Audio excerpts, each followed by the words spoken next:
একটা মানুষের মনে আঘাত করা একটা সমুদ্রে এক টুকরো পাথর নিক্ষেপ করার মতনই সহজ, কিন্তু যেই মানুষটাকে আমরা আঘাত করলাম কিংবা যেই মানুষটাকে আমরা দুঃখ দিলাম তার দুঃখের সমব্যথী হয়ে তাকে বুঝ দেওয়াটা ওই সমুদ্রে যে পাথরটা ফেলেছি সেই পাথরটা খুঁজে পাওয়ার মতনই, ওই নিক্ষিপ্ত পাথরটা খুঁজে পাওয়ার মতনই কঠিন বলতে পারো, যেটা আর আমরা হাজারো চেষ্টা করলেও হয়তো খুঁজে পাবো না।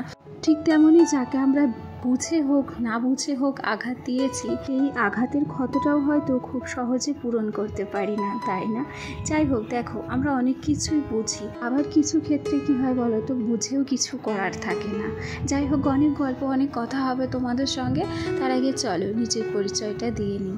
নমস্কার, কেমন আছো সবাই? আশা করছি সবাই ভালো আছো, আর আমরাও বেশ ভালো আছি। আমি রিমি, আজকে আমার আরও একটি নতুন ব্লগে তোমাদের সবাইকে অনেক অনেক স্বাগত জানাই।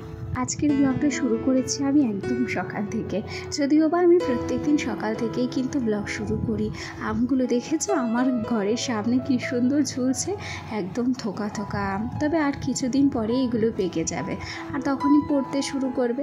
যতদিন আছে ততদিন দেখতে ভালোই লাগছে, এরপরে যখন আমগুলো ফুরিয়ে যাবে তখন কিন্তু বেশ খারাপ লাগবে, আর তখন হয়তো তোমাদেরকে সেটা শেয়ার করতেও পারবো না। যাই হোক, সকালবেলা উঠে মুখ ধুয়ে তারপরে এই যে এক গ্লাস মধু জল খেয়ে নিয়েছি। প্রত্যেক দিনই আমি এক গ্লাস করে মধু জল খাই, আর তারপরেই কিন্তু চা বসিয়ে দিই। আজকে চায়ে দিয়েছি আদা, আর সেই সাথে দিয়েছি তেজপাতা। তেজপাতাটা প্রত্যেক দিনই দিই, তবে আদাটা এখন দিচ্ছি যেহেতু শরীরটা খারাপ আছে, গলাটা ভাঙা ভাঙা রয়েছে, ঠান্ডার সমস্যা রয়েছে, সেই কারণে। চলো, গল্প করতে করতে চাটা তো হয়েই গেল, চাটাকে ছেঁকে নিলাম, সাথে নিলাম দুটো বিস্কুট।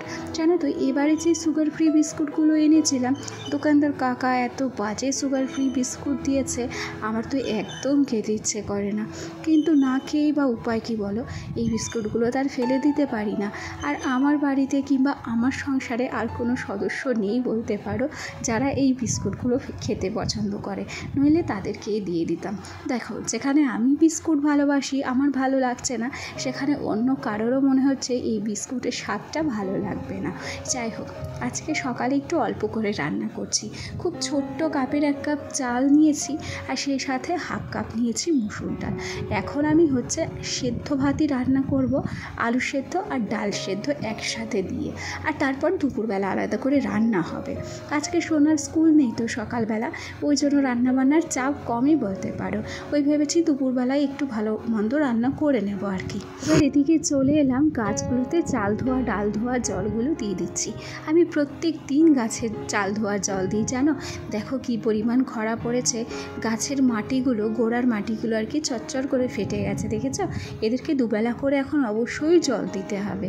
আর যে মগটা দেখলে জল দিতে, ছোট্ট বালতি, এই ছোট্ট বালতিটা হোলির সময় আমাদের এখানে যখন মেলা হয়েছিল তখন ছেলেকে কিনে দিয়েছিলাম। তবে এর সাথে যে খেলনাগুলো ছিল, বালি তোলা বেলচা, আরও অনেক কিছু, সব আমার ছেলে হারিয়ে ফেলেছে। শুধুমাত্র এই ছোট্ট বালতিটা এটাই রয়ে গেছে। এটা নিয়ে এখন আর খেলে না, তাই এটা দিয়ে এখন আমরা আমাদের নিজেদের কাজেই লাগাচ্ছি আর কি। দেখো, গাছের জল দেওয়ার পর যে জলগুলো পড়েছিল সেই জলগুলো এখন একটা কাপড়ের সাহায্যে আমি মুছে নিচ্ছি।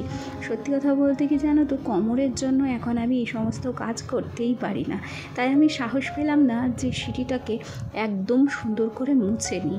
আমি দেখলাম যে না, শুধু এই যে এখন সিঁড়ি মুছতে যাব, এর ফল আমাকে পরে ভোগ করতে হবে। তার থেকে যতটুকু জায়গায় জল পড়েছে আমি ততটুকু জায়গা মুছে দিই, নাহলে কি হবে বলো তো, এই জলে আমার ছেলে কিংবা আমি স্লিপ করে পড়ে যাব। আর একে তুই মাজার সমস্যা, তাতে যদি আবার স্লিপ করি, কেননা কোমরটা একদমই শেষ হয়ে গেল।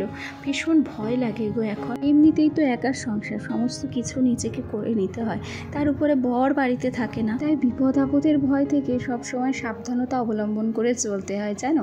তবুও জানো তো, কপালের ভাগ কেউ নেয় না, সাবধানের মার নেই। যার কপালে দুর্ভোগ থাকে তার যে কোনোভাবেই দুর্ভোগটা কিন্তু হয়েই যায়। যাই হোক, তোমাদের সঙ্গে গল্প করতে করতে সিঁড়িটা তো মোছা হয়েই গেল, ভাতটাকে চাপিয়ে দিয়েছি, আর এরপর বাসি নাইটিটা কিন্তু আমি মেলে দিচ্ছি তারে।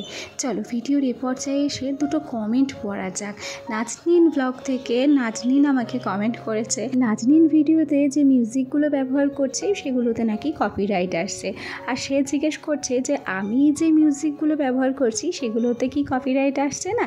চলো এটা ক্লিয়ার করে বলি, আমি বেশিরভাগ মিউজিক ব্যবহার করি ইউটিউব অডিও লাইব্রেরি থেকে। ইউটিউব অডিও লাইব্রেরি থেকে অনেক মিউজিক আছে যেগুলো তোমরা ডাউনলোড করতে পারো। 1 থেকে 100 যতগুলো খুশি তোমরা মিউজিক ইউজ করতে পারো, ডাউনলোড করে নিতে পারো। তাতে করে কিন্তু কোনো রকম কোনো কপিরাইট আসে না। আর তার উপরে আমি আগেও বলেছি এই কথাগুলো, যখন ভিডমেট নামে একটা অ্যাপ ছিল, সেই অ্যাপের মাধ্যমে ইউটিউব থেকেই কয়েকটা কপিরাইট ফ্রি মিউজিক আমি ডাউনলোড করে রেখেছিলাম। আর সেইগুলোও আমি ব্যবহার করতে পারি, তবে সেক্ষেত্রেও কোনো রকম কোনো কপিরাইট আমাকে কিন্তু দেয় না। তোমরা চাইলে দুরকমভাবেই কিন্তু মিউজিক অ্যাপ্লাই করতে পারো ভিডিওতে। এক হচ্ছে ইউটিউব অডিও লাইব্রেরি থেকে, আর দ্বিতীয়ত হচ্ছে ভিডমেট অ্যাপ, যদিও বা এখন সেটা নেই। এর বিপরীতে যদি কোনো অ্যাপ তোমাদের কাছে থেকে থাকে, সেই অ্যাপের মাধ্যমে তোমরা কিন্তু ডাউনলোড করে নিতে পারো। তো যাই হোক, আশা করি তুমি বুঝতে পেরেছো। কমেন্টের উত্তরটা কিন্তু তোমাকে আমি পুরোপুরিভাবেই দিয়ে দিয়েছি, কোনো কিছু লুকিয়ে রাখিনি। চলো, এখন আমি কিন্তু ভাতটাকে বসিয়ে দিলাম। আর তার আগে আমার যে স্টিলের থালা বাসন রাখার র্যাক আছে, সেই থালা বাসন রাখার র্যাকে আমি কিন্তু একটা বাটি আর একটা ছোট্ট গ্লাস সাজিয়ে রাখলাম। আসলে কি বলো তো, আমার থালা বাসনই বলো কিংবা জামা কাপড়, একটাও যদি এক্সট্রা থাকে, সেই একটাকে কিন্তু আমি সাজিয়ে রাখতেই বেশি পছন্দ করি। এতে করে আমার কাজ কিন্তু অনেকাংশে কমে যায়। চলো, ওদিকে ভাতটাকে হতে দিয়ে সোজা এই ঘরে চলে এলাম। আজকে একটা নতুন বিছানার চাদর পেতে নিলাম। এই বিছানার চাদরটা কিন্তু তোমাদের সঙ্গে আমি কখনো শেয়ার করিনি। আসলে প্রায় 6 মাস হয়ে গেল বিছানার চাদরটা কেনা হয়েছিল। আর এই বিছানার চাদরটা আমার বর তার অফিসে যে বেড আছে, সেই বেডের জন্যই নিয়েছিল। তবে কি বলো তো, এত বড় একটা খাটের চাদর একটা সিঙ্গেল বেডে হবে না। তাই আমি ওকে বলেছিলাম যে বিছানার চাদরটা মাঝখান থেকে কেটে তারপর সেলাই করে নিতে, তাহলে দুটো হয়ে যাবে। তাহলে কি হবে বলো তো, ও দুটো বেডশিটই ব্যবহার করতে পারবে। একটা যখন নোংরা হবে সেটা রেখে দেবে, তারপরে অল্টারনেট করে আরেকটা পেতে নেবে। তবে কি হয়েছে বলো তো, আগে আমার বর যেখানে পোস্টিং ছিল, সেখান থেকে চট করে আবার নতুন জায়গায় পোস্টিং হয়ে গিয়েছিল।